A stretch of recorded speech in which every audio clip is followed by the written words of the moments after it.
BalconyTV.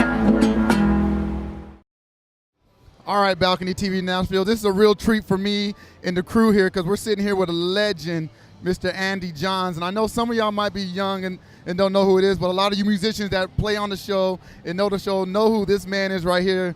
And I mean, I'm not going to even take his time. I'm going to let him explain who he is himself. But I'm going to let you know right now, the man worked with Led Zeppelin, the Rolling Stones, and right now he's here with a company called Albion Amps, and it's a great thing. And I really only have one question for you, sir. Are you bringing back that old vintage sound? Well, I don't know about old vintage sound. I just get what I like to get, you know, whatever works.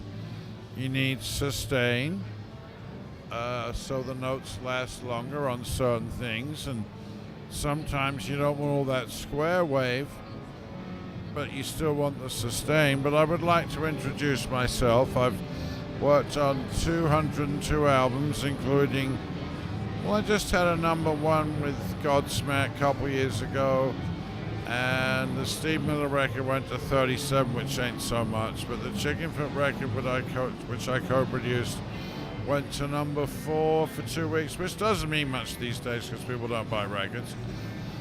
And I'm still out there making hits.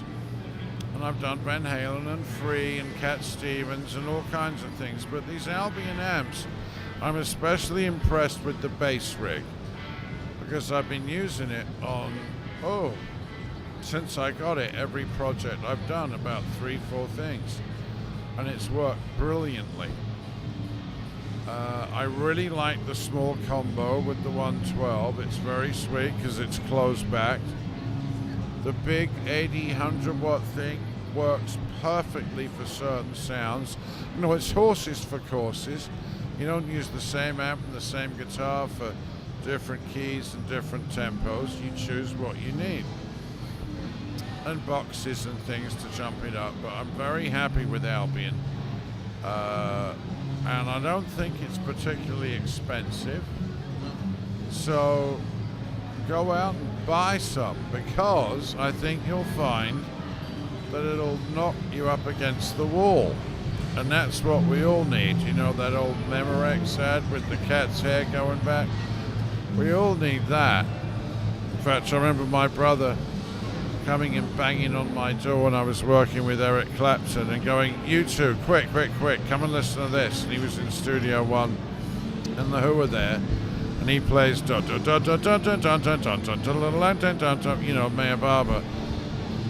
And it finished, and Eric and I went, I said, "Eric, what do we do?" He said, "I think we should just go home." I said, "Should we come back tomorrow?" "I don't know, perhaps it's all over." So it's like that kind of event you can get from these things. They really are quite good, and I'm not joking. I wouldn't make things up. So I appreciate it, and I'm telling you, our viewers are getting a lesson right now.